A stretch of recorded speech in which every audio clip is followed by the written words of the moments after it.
want to go to jail? How could you possibly Because take me to jail? I need your name because I want you But, trespassed. how could you possibly take me to Where jail? you ID yourself to law enforcement. Okay. Don't move.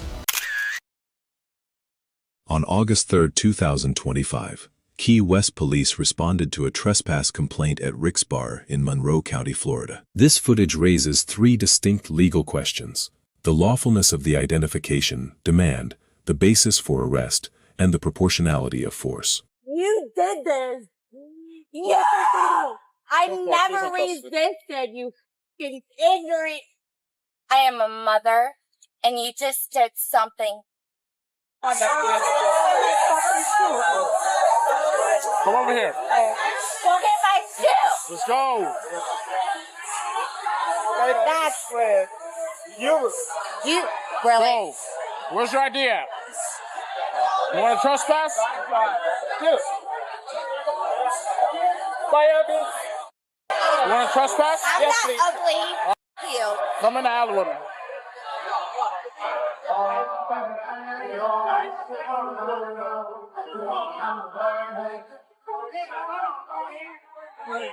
I saw this girl from over there that was inside, like, you know, next to me, that was like, Go right by my car. Why?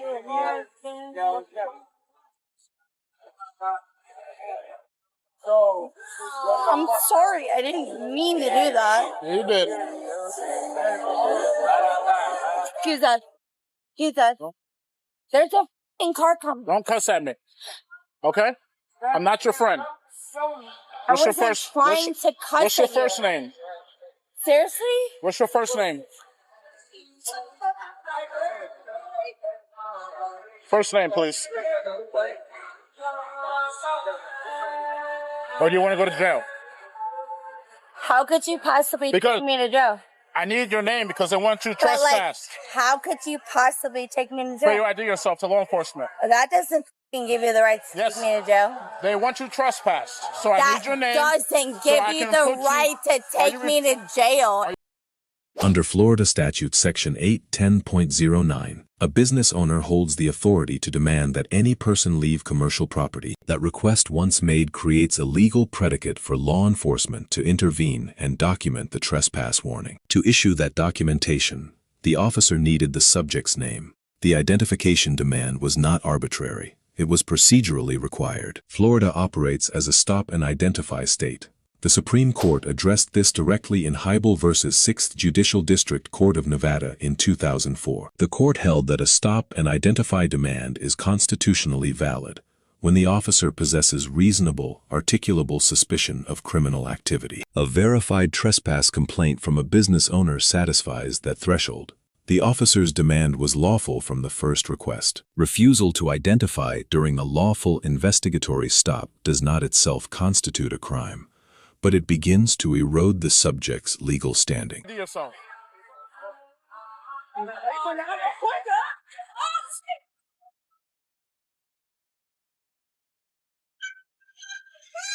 Okay. Don't move.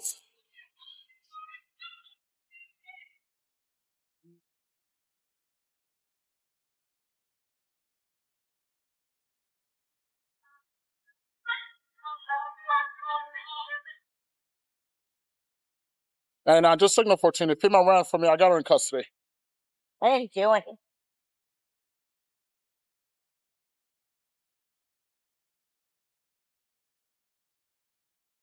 Ow! Why? Why? That hurt! Why? That hurt!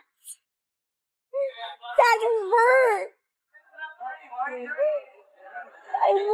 You should have never ran. I'm sorry. Told you I'm not your friend. Okay? I'm sorry. you said issues for law. Walk over here. Now you're going to jail for resisting. I never resisted. Yep. I literally never resisted. You did this. Yeah. You did this. I Don't never custody. resisted, you fucking ignorant. I never resisted. You were so, you know that, right? You know that, right? You know you're. Have a seat. What converts refusal into criminal exposure is the act of flight. Under Illinois versus Wardlow decided in 2000, the Supreme Court held that unprovoked flight from police during an active investigation contributes to, and in some circumstances independently establishes probable cause for arrest. The moment the subject ran, she transformed a civil inconvenience into a criminal arrest situation with full legal justification. The arrest charge, resisting an officer without violence, is governed by Florida Statute section 843.02. The statute requires only that a person resist, obstruct, or oppose an officer in the lawful execution of a legal duty without physical violence. Physical resistance is not required.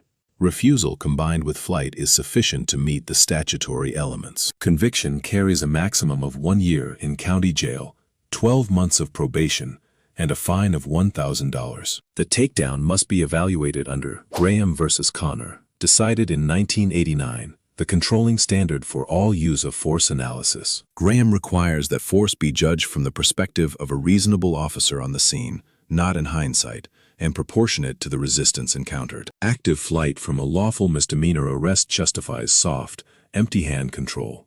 The ground restraint used here falls within that category.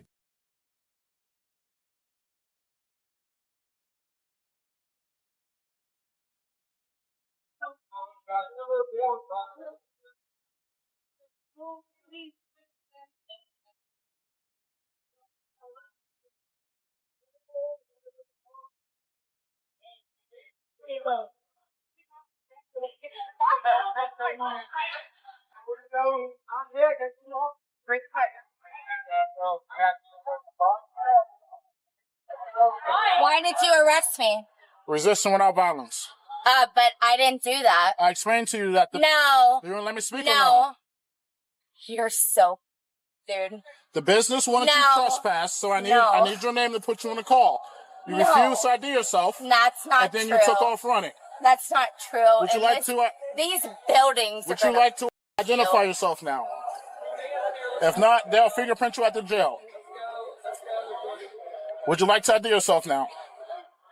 I am a mother, and you just did something. Are you willing to ID yourself? No? Huh? You don't want to ID yourself? Copy. That's fine.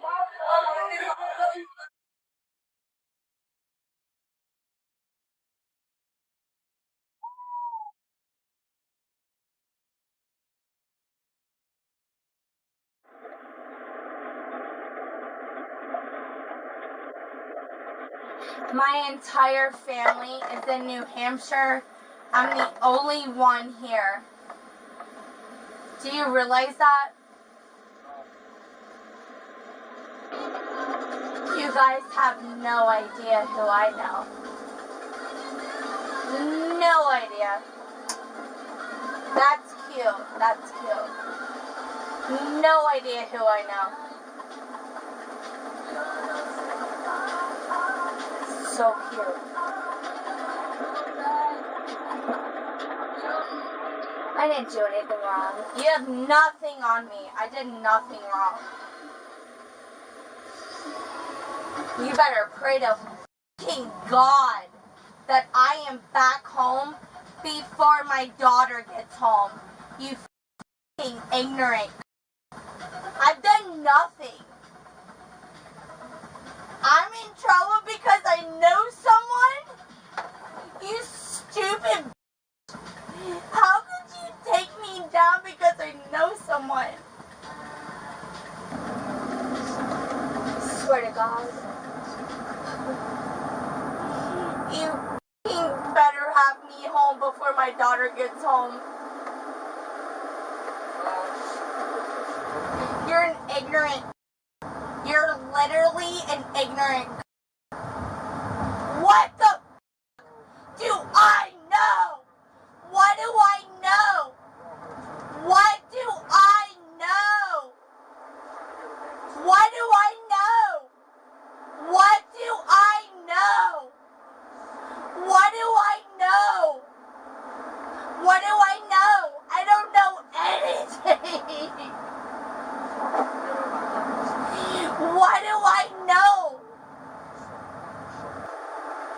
What do I know? I would never. All I care about is my daughter. You f***ing I don't know anything. I can't wait for me to prove it. You're a f***ing piece of shit. I don't know anything. All I know is that I love my daughter. You know nothing. I hate you. You know nothing. You know nothing. You're trying to get my name. You know my name. You ignorant.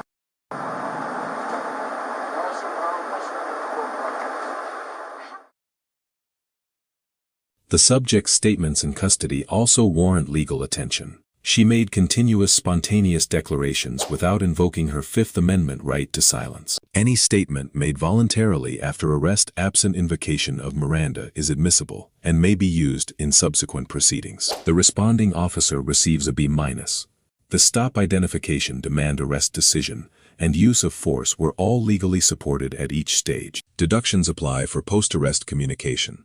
Comments made to a subject in custody should be neutral and professional, not adversarial. Additionally, a clearer explanation of why identification was legally required in the early moments of contact may have prevented escalation entirely. The subject receives a C+. The identification request was lawful. Refusing it created criminal exposure where none previously existed. The decision to run is the single most consequential legal error in this footage. It guaranteed arrest justified force and eliminated any viable defense. Credit is given for one thing. The absence of physical assault on the officer kept the charge at the misdemeanor level and prevented a far worse outcome. 3 lessons emerge from this encounter. First, in a stop and identify state, providing your name during a lawful investigatory stop is a legal obligation, not a choice. Second, flight is never a legal defense.